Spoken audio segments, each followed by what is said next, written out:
بس اس تمہید کے بعد اب میں شروع کروں گا استقبال رمضان ضمن میں روزے کی حکمتیں کیا ہیں، اس کے احکام۔ نمبر 1، شریعت محمدی میں روزے کی تدریجی فرض۔ یہ جو تمہیدی مضمون ہے اس ضمن میں وہ بہت پہلی بات یہ جان لیجئے کہ اہل عرب، قریش بھی اہل مکہ اور قریش کے تابع بقیہ تمام بنی اسماعیل اور ان کے تابع جو بھی عرب میں دوسرے قبیلوں کے لوگ تھے کہ جو عربی تھے اور مشرک تھے، وہ سب اس کے اندر مراد ہے۔ تو فرمایا گیا کہ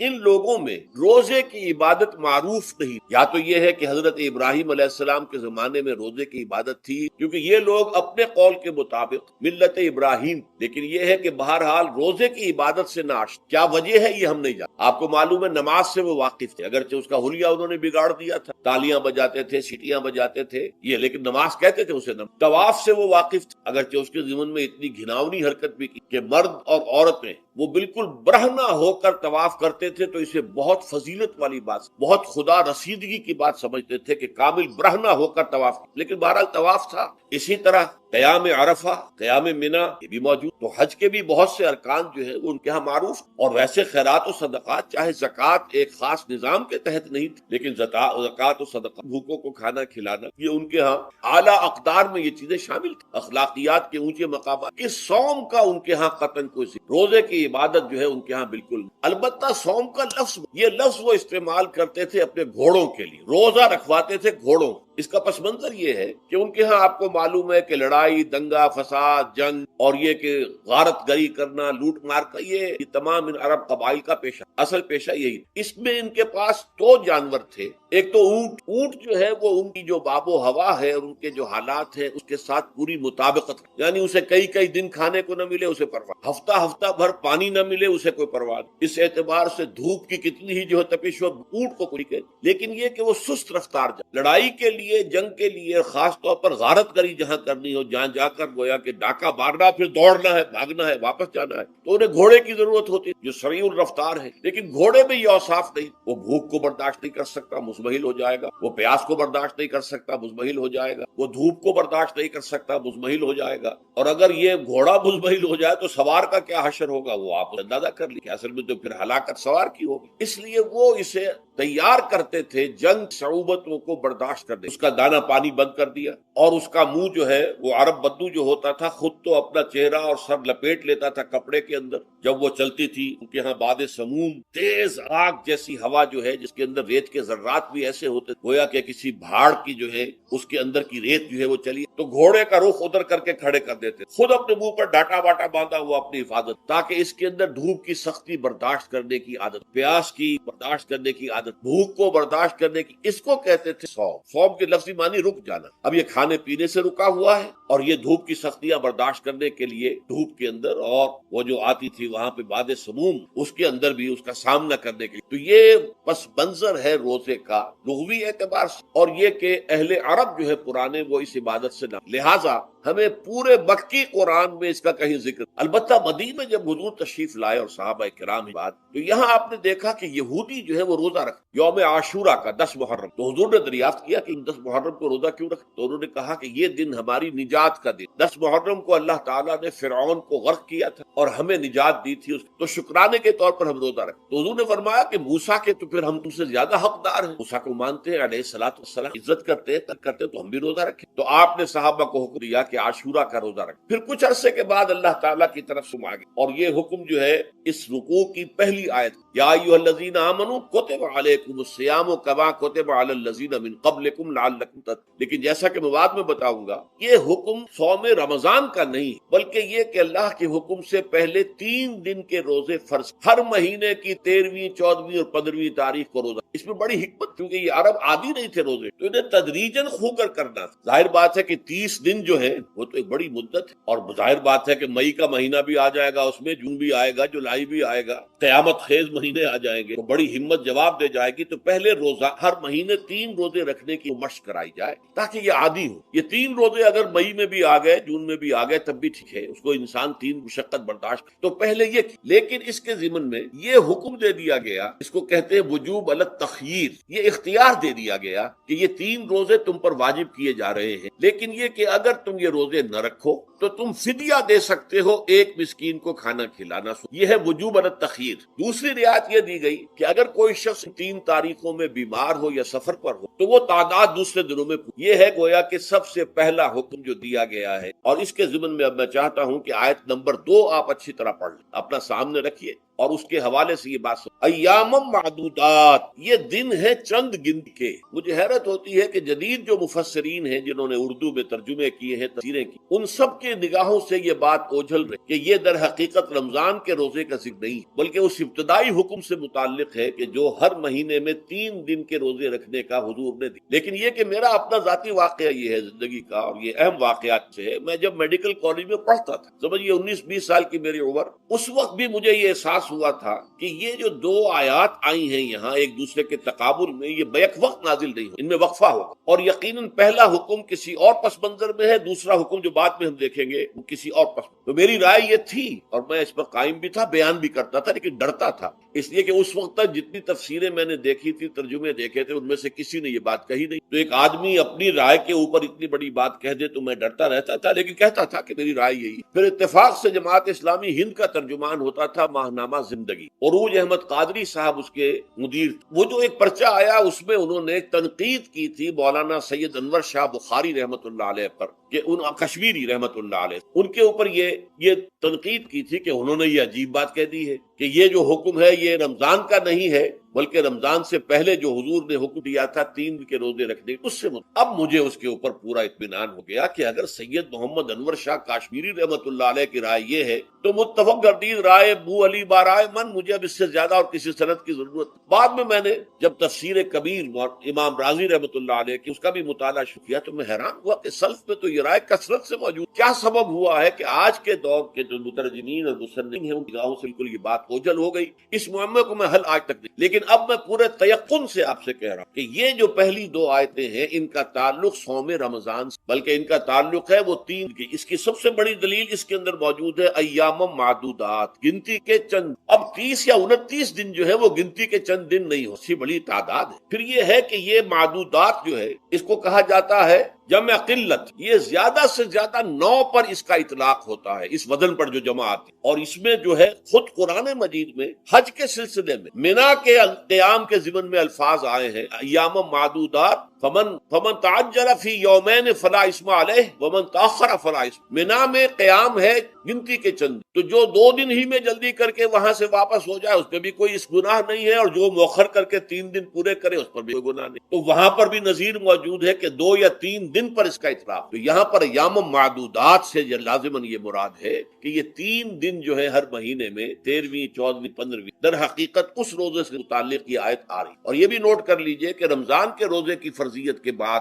حضور کا معمول اور آپ کے صحابہ کا اور جو بھی ہمارے ہاں اتباع کرتے ہیں صلی اللہ علیہ وسلم کا نوافل میں بھی ان کا یہ معمول ہے، ہر مہینے میں یہ 3 روزے حضور بعد بھی رکھتے تھے اور آپ کے بہت سے صحابہ رکھتے تھے، اور آج بھی ہمارے ہاں بہت سے لوگ دیندار ہیں اور جن کے اندر یہ جذبہ ہے اتباع سنت کا، وہ 13ویں 14ویں اور 15ویں تاریخوں کا ان کو ایام 20 کہتے ہیں۔ اس کی راتیں روشن ہو، 13ویں رات 14ویں رات 15ویں رات، چاند جو ہے اس کے اندر آپ کو معلوم ہوتا ہے 14ویں کو تو مکمل ہوتا ہی ہے، 13ویں اور 15ویں کا بھی تقریباً مکمل ہے۔ تو ایام 20 کے روزے جو ہیں بعد میں بھی برقرار رہے ہیں، لیکن نفل فرض اس کے بعد جو ہے وہ رمضان کے ایام معدودات، یہ دن ہے گنتی کے۔ فمن کان منکم مریض او علی سفر فعدۃ من ایام، تو جو کوئی بھی تم میں سے ہو بیمار یا سفر پر تو وہ تعداد پوری کر لے دوسرے دن۔ گویا کہ اب اگلی کے اب ایک تو یہ رعایت ہو گئی، دوسری رعایت وعلی الذین یطیقونہ فدیۃ طعام، اور ان لوگوں کے ذمے کے جو اس کی طاقت رکھتے ہوں، یعنی مریض بھی نہیں ہے، صحت مند ہے، روزہ رکھ سکتے، سفر بھی نہیں ہے، سفر پر نہیں ہے، مقیم ہے، روزہ رکھ سکتے، پھر بھی نہ رکھیں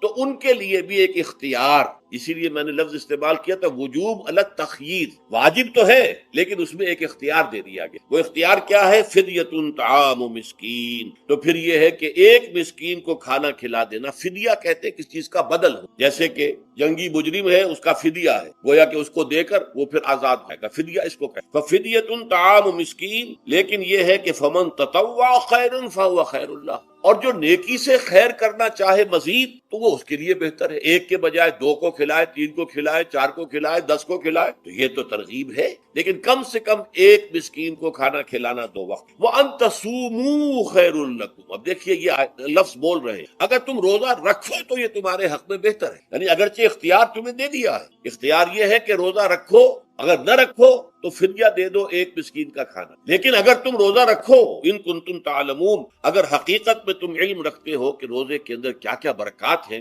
تو تمہیں روزہ لازماً رکھنا چاہیے۔ تشویق اور ترغیب موجود ہے، لیکن یہ کہ اس کی فرضیت یا وہ، یہ تھا ابتدائی حکم روزے کی۔ اب اس کے بعد اگلی آیت جو ہے اس کے بھی پہلے حصے کو مت پڑھیے، شہر رمضان الذی انزل فیہ القرآن، اس کے بارے میں تو بعد میں بینات من الہدی والفرقان، لیکن اگلا جملہ فمن شہد منکم الشہر فلیصم، اب یہ رمضان کے روزے کی فرضیت کا حکم۔ رمضان کا مہینہ وہ ہے جس میں قرآن نازل کیا گیا، اس کے بارے میں جیسا کہ میں نے عرض کیا پھر بعد میں عرض، لیکن جو شخص بھی تم میں سے موجود ہو اس مہینے میں، اپنے گھر میں موجود ہے، اپنے شہر میں موجود ہے، سفر کی ہے، یا یہ ہے کہ جو شخص بھی اس مہینے کو پائے، اس کی زندگی میں یہ مہینہ آ جائے، یہ برکتوں کا ایک موقع اسے مزید حاصل ہو جائے، فلیصم، یہ امر کا سی، یہ وجوب ہے مطلقاً۔ اب اس میں جو 2 رعایتیں پہلے دی گئی تھی ان میں سے ایک کو برقرار رکھا، وَمَنْ كَانَ مَرِيضًا أَوْ عَلَى سَفَرٍ فَعِدَّةٌ مِّنْ أَيَّامٍ، یہی وہ الفاظ ہیں جن کی بنا پر میرا گمان اس وقت بھی یہ تھا کہ یہ 2 بیک وقت نازل نہیں ہو سکتی آیا، یہ جو تکرار ہے بے معنی تکرار ہو جائے گی پھر اگر ایک ہی وقت میں نازل ہو رہی ہے، اور قرآن مجید کی فصاحت اور بلاغت سے یہ چیز بعید ہے کہ وہاں پر اس طرح کی تکرار بلا سبب ہو رہی۔ قرآن میں اور بہت سی آیات ہیں جن میں کہ آپ کو معلوم ہے کہ پورا رکوع ہے سورہ مزمل کا، اس میں قیام اللیل کا حکم ہے، پھر اسی کے آخر میں وہ آیت شامل کر دی گئی ہے جو کم سے کم 1 سال بعد نازل، جس میں کہ رات کے قیام کا وجوب ختم کر دیا گیا، اور صرف یہ کہ جتنا بھی تم سے ممکن ہو سکا کرو، ضروری نہیں ہے کہ تہائی شب ہو، آدھی ہو، تہائی ہو، جتنا بھی ممکن ہو قرآن پڑھا کرو رات، گویا کہ وہ فرضیت جو تھی قیام اللیل کی وہ ختم ہو۔ اس حوالے سے وہ جو ناسخ ہے، منسوخ کرنے والی آیت بھی اس کے ساتھ ہی رکھ، تاکہ وہ جو اصل حکم تھا وہ بھی برقرار سامنے رہے، اور جس نے آ کر اسے منسوخ کیا وہ قرار رہے اور سامنے۔ اسی طرح یہاں پر بھی یہ حکم آیا، کتنے عرصے کے بعد آیا یہ مجھے معلوم، لیکن یہ کچھ عرصے کے بعد کہ رمضان کا مہینہ وہ ہے کہ جس میں قرآن نازل۔ اب جو شخص بھی اس مہینے کو پائے اس پر لازم ہے کہ اس کے روزے رکھے۔ ہاں، من کان مریضا او علی سفر، جو شخص ہو مریض، بیمار ہو یا سفر پر ہو، فعدۃ من ایام، تو وہ تعداد پوری کر لے دوسرے دن۔ یرید اللہ بکم اليسر ولا یرید بکم العسر، اللہ تمہارے ساتھ آسانی چاہتا ہے، سخت۔ یہ اصل میں کیوں کہا ہے اس کی وجہ سمجھ لیجیے، آج بھی آپ کو اپنے ہاں ایسے لوگ مل جائیں گے جن کا تقویٰ کا تصور اتنا غلط ہو گیا کہ 104 درجے کا بخار ہے، روزہ چھوڑنے کو تیار نہیں۔ بھلے آدمیوں، اللہ نے تمہیں ایک رخصت دی ہوئی تو خام خواہ اپنے اوپر یہ شدت کیوں نہیں رہے، لیکن لیتے روزہ چھوڑنے کو تیار، روزہ قضا نہیں، سفر پر جا رہے ہیں اور روزہ قضا کرنے کو تیار۔ ایک موقع پر ایک غزوے کے دوران ایسا ہوا کہ کچھ لوگوں نے روزہ رکھا ہوا تھا، لیکن وہ اتنے یوں سمجھیے مزمحل ہو گئے کہ جب پڑاؤ پر پہنچے تو جن کا روزہ نہیں تھا انہوں نے تو بڑی چاق و چوبند طریقے سے خیمے نصب کیے، سارا بندوبست کیا، اور یہ جا کر بے سود ہو کر بے ہوش۔ حضور نے فرمایا ان کو دیکھ کر، لیس من البر الصیام، سفر میں روزہ رکھنا یہ کوئی نیکی کا کام، یہ نیکی کا غلط تصور ہے کہ تم نے اپنے اختیار کا، یہ تمہارے اندر تشدد پسندی پیدا ہو رہی۔ دین کے احکام میں جو مقصد ہے وہ کیا ہے؟ یرید اللہ بکم اليسر ولا یرید، اسی پر عمل کرتے ہوئے حضور نے فرمایا ہے کہ جو بھی علماء دین ہے یا جو رہنمایان دین ہے ان کا کام کیا ہے؟ آپ نے فرمایا یسروا ولا تعسروا، دیکھو آسانیاں پیدا کرو، سختیاں پیدا نہ۔ دین میں سختیاں پیدا کرنا بھی وہ اسر اور اغلال بن جاتا ہے کہ جس کو رفع کرنے کے لیے اور جس سے لوگوں کو، یہودیوں کو اور تمام اہل کتاب کو نجات دینے کے لیے اللہ تعالیٰ نے رسول محمد صلی اللہ علیہ وسلم کو بھیجا۔ وَيَضَعُ عَنْهُمْ إِصْرَهُمْ وَالْأَغْلَالَ الَّتِي كَانَتْ عَلَيْهِمْ، کہ جہاں وہ نیکی کا حکم دیتے ہیں، بدی سے روک، پاکیزہ چیزوں کو حلال ٹھہراتے ہیں اور خبیث چیزوں کو، ناپاک چیزوں کو حرام قرار دیتے، وہیں وہ لوگوں کے اوپر سے وہ بوجھ بھی ختم کرتے جو انہوں نے خام خواہ اپنے اوپر لا دی۔ تو ان میں سے یہ بھی ہے کہ یہ نیکی کا کام نہیں ہے کہ آپ سفر میں ہیں اور یرید اللہ بکم اليسر ولا یرید بالعسر وَلِتُكْمِلُوا الْعِدَّةَ، لیکن یہ بات واضح رہے کہ اب تمہارے لیے تعداد کو پورا کرنا لازم ہے، یہ نہیں ہے کہ آپ اس کی جگہ پر فدیہ دے دیں تو بات نہیں. روزے کی تعداد آپ کے رمضان میں 2 روزے 3 روزے چھوٹ گئے بیماری ٹھیک ہے، لیکن دوسرے دنوں میں اس کی قضا دینی لازم. وہ روزے رکھنے جو ہے آپ پر لازم، ان کا کوئی بدل جو ہے وہ فدیہ نہیں ہو. البتہ یہ نوٹ کر لیجئے یہ حکمت نبوی ہے کہ یہاں اگرچہ وہ فدیے کا حکم جو ہے گویا کہ بظاہر قرآن مجید کے الفاظ سے محسوس ہوتا ہے کہ مطلقاً منسوخ ہو گئے، لیکن حضور نے اس کو خاص حالتوں میں باقی رکھا ہے. کوئی شخص اتنا بوڑھا ہو چکا ہے یا خاتون اتنی بوڑھی ہو چکی کہ دن بھر کا فاقہ جو ہے اس میں اندیشہ ہے کہ کہیں ہلاک. کوئی مریض ہے، مرد ہے یا عورت ہے، وہ ڈائبٹیز کی مریضہ ہے، اس کو وہ شوگر کا مرض ہے اور وہ اس کو برداشت نہیں کر سکتی، شوگر لیول بہت نیچے ہو جائے تو موت واقع ہو سکتی. کوئی ایسا مریض ہے جس کو مرض سے شفا پانے کی اب کوئی امید ہے ہی نہیں کہ میں مرض سے شفا پا جاؤں گا یا پا جاؤں گی تو اس کے بعد میں روزہ مکمل کر دوں. ایسے لوگوں کے لیے حضور نے اس رعایت کو برقرار کہ ایسے لوگ اگر ایک مسکین کو کھانا کھلا دے تو یہ فدیہ بن جائے. لیکن جو بھی شخص صحت مند ہو اور صحت کی توقع رکھتا ہو اور جو شخص بھی طاقت رکھتا ہو روزے کا قضا کر دینے کا، اس کے لیے لازم ہے کہ روزوں کی وَلِتُكْمِلُوا الْعِدَّةَ وَلِتُكَبِّرُوا اللَّهَ عَلَى مَا هَدَاكُمْ، اور تاکہ تم اللہ کی کبریائی کا اعلان کرو اس چیز پر کہ جو اس نے تمہیں ہدایت عطا فرمائی. اب اس کا ایک تو ظاہر ہے کہ جب روزے ختم ہوتے ہیں عید الفطر میں تکبیر اضافی تکبیرات کے ساتھ 2 رکعتیں ہیں جو ہم ادا کرتے ہیں. احناف کے نزدیک 6 اضافی تکبیرات ہیں اور اہل حدیث کے نزدیک 12، لیکن تکبیرات ہیں اضافی. اور یہ کہ جاتے ہوئے اور آتے ہوئے عید کے لیے آپ جا رہے ہیں تو تکبیرات پڑھتے ہوئے، واپس آ رہے ہیں تکبیر پڑھتے، اور یہ بھی کہ جاتے ہوئے راستہ کوئی اور آتے ہوئے راستہ کوئی اور اختیار کیجئے تاکہ پورا شہر پوری بستی جو ہے تکبیر کی آواز سے. یہ ظاہر ہے. باطن اس کا کیا ہوگا؟ اللہ کی کبریائی کا اعلان کرو، اللہ کی کبریائی کو نافذ کرنے کی. جب اللہ نے تمہیں ہدایت دے دی ہے، تمہیں اپنے دین حق سے نواز دیا ہے، تمہارا فرض ہے کہ اس کو قائم کرو، اس کے لیے جد و جہد کرو، اس کے لیے تن من دھن لگاؤ، اس کے لیے جان اور مال سے جہاد کرو. وَلِتُكَبِّرُوا اللَّهَ عَلَى مَا هَدَاكُمْ وَلَعَلَّكُمْ تَشْكُرُونَ، اور تاکہ تم واقعتاً شکر. اس پر بھی گفتگو بعد میں، یہ حکمت صوم کے حوالے سے ہے. یہ اس کے بعد جو ہے ایک آیت چھوڑ کر پھر اگلی 5ویں آیت پڑھی. یہ ہے تکمیلی احکام. ابتدائی احکام آ گئے. نمبر 2 میں صوم رمضان کا حکم آ گیا. نمبر 3 پر ہوا کیا تھا کہ جب روزوں کا حکم دیا گیا تو چونکہ مثال آپ نے رکھی یہود جو ہے عاشورہ کا روزہ رکھتے ہیں تو ہم بھی کیوں نہ رکھیں، مسلمانوں تم بھی رکھو. اس سے گمان یہ کیا گیا کہ جو احکام یہود کی شریعت میں ہے روزے کے، شاید وہی ہماری شریعت میں بھی ہے. اور ان کی شریعت میں یہ تھا کہ رات کو سو گئے تو روزہ شروع، اور وہ روزہ اب نہ کوئی سحری ہے نہ رات میں کے دوران کوئی میاں اور بیوی جو ہے وہ ہم بستری کر سکتے ہیں، بلکہ یہ کہ وہ روزہ صبح سے لے کر پھر جب رات کے بعد صبح آئے گی، صبح سے پھر دوپہر اور شام اور غروب آفتاب پر جا کر روزہ ختم. گویا کہ کم و بیش 20 گھنٹے کا روزہ یا 21 گھنٹے کا روزہ، کیونکہ اگر غروب آفتاب کے 3 گھنٹے کے بعد آدمی سو گیا تو وہاں سے جو روزہ شروع ہوا ہے تو غروب آفتاب پر اگلے روز جو ہے وہ ختم ہوگا تو ہو جائے گا 21 گھنٹے کا. یہ روزے کا حکم لوگوں نے سمجھا، اس کی صراحت کوئی نہیں، لیکن لوگ جو ہے چونکہ صراحت منفی بھی نہیں مثبت بھی نہیں، لہذا وہ رات کے وقت میں جب دن ہوتے تھے روزوں کے، ان کی راتوں میں وہ اپنی جو بھی ایک طبی ضرورت ہے جو ہم بستری ہے میاں اور بیوی کی، شوہر اور بیوی کی، وہ کر گزرتے تھے. جذبات کے اندر جو بھی اس وقت ان کی احتیاج ہوئی، دل میں کھٹک رہتی تھی کہ پتہ نہیں ہم نے یہ صحیح کام کیا نہیں کیا، غلط کیا. تو اس سے یہ کہ ظاہر بات ہے کہ پھر قرآن مجید اسے قرار دے رہا ہے اپنے آپ سے خیانت کرنا. جب انسان اپنے ضمیر کے خلاف کوئی بات کر رہا ہو تو چاہے وہ بات صحیح ہے لیکن وہ اسے گناہ سمجھ کے کر رہا ہے، اس نے تو گناہ کیا، وہ اپنے آپ سے تو خیانت کر رہا ہے. ایک شخص ہے وہ بکری کا گوشت کھا رہا ہے لیکن سمجھتا یہ کہ یہ سور کا گوشت ہے، تو اس نے تو سور ہی کا کھایا نا، بکری کا تو نہیں کھایا، لیکن اس نے سمجھا یہ کہ یہ سور کا گوشت اور کھا رہا ہے. اس حوالے سے ایک دغدغہ سا دل میں رہتا تھا، پریشانی. تو اب جو یہ 5ویں آیت ہے، طویل ترین آیت ہے اس سے لے کے، اس میں روزے کے تکمیلی احکام آ گئے جو ابدی ہے، آج تک قائم ہے اور قیامت تک قائم ہے. فرمایا احل لکم لیلۃ الصیام الرفث الی نساء، اے مسلمانوں روزے کی راتوں میں تمہارے لیے حلال کر دیا گیا ہے اپنی بیویوں سے اپنی خواہش کا پورا کرنا. رفث الی نسائکم ہن لباس لکم وانتم لباس لہن، وہ تمہارے لیے بمنزلہ لباس، جیسے لباس کے اور انسان کے بدن کے درمیان کوئی حجاب نہیں، ایسے ہی شوہر اور بیوی کے درمیان بھی کوئی حجاب نہیں. ہن لباس لکم وانتم لباس لہن. اور ویسے بھی ایک معنی میں کہ جیسے لباس آپ کو گرمی شدت سے بچاتا ہے، ورنہ ہو سکتا ہے کہ تیز دھوپ جو ہے جو عرب میں ہوتی تھی تو آپ کی کھالوں کو جلا دے، تو یہ حفاظت کا ایک ذریعہ. اسی طریقے سے شوہر کے لیے بیوی اپنی عفت و عصمت کو برقرار رکھنے کے لیے ایک ذریعہ ہے کہ کہیں حرام میں منہ نہ مارے، بھی موجود حلال ذریعے سے اپنی خواہش، اور بیوی کے لیے شوہر اسی طریقے سے ایک ڈھال بن جاتا ہے کہ اسے خام خواہ ادھر ادھر دیکھنے کا کوئی خیال بھی کبھی نہ آئے، اس کی جو بھی نفسانی خواہش ہے اس شوہر پورا کر رہا ہے۔ تو اس اعتبار سے بھی ہن لباس لکم وانتم لباس، علم اللہ انکم کنتم تختانون، اللہ کے علم میں ہے کہ تم اپنے آپ سے خیانت کر رہے تھے۔ اس کی وضاحت میں پہلے کر کہ دل میں یہ دغدغہ تھا کہ یہ حرام کام کر رہے ہیں، یہ گویا کہ اپنے آپ سے خیانت، اللہ سے بغاوت نہیں۔ کیوں کہ اللہ تعالیٰ کی طرف سے تو حکم تمہیں معلوم تھا ہی نہیں، ابھی آیا اس کی اجازت ہے یا نہیں ہے، کہ اپنے آپ سے تو خیانت کر رہے ہو، تم یہ سمجھ رہے تھے کہ یہ نہیں ہونا چاہیے، یہ گویا کہ ممنوع ہے اور کر رہے ہو، تو اس کو کہا کہ تم اپنے آپ سے خیانت کر رہے تھے۔ علم اللہ انکم کنتم تختانون انفسکم فتاب علیکم، تو اللہ نے تم پر اپنی رحمت اور مغفرت کے ساتھ توجہ، یعنی جو کچھ اب تک ہو چکا ہے اسے اللہ نے معاف، اسے صاف کر دیا، کلین سلیٹ۔ اب تمہارا جو اعمال نامہ ہے اس میں اس طرح کا اگر کوئی عمل درج ہو گیا ہے تو اللہ نے صاف، وعفا عنکم، اور تمہیں معاف بھی کر دی، فالآن باشروہن،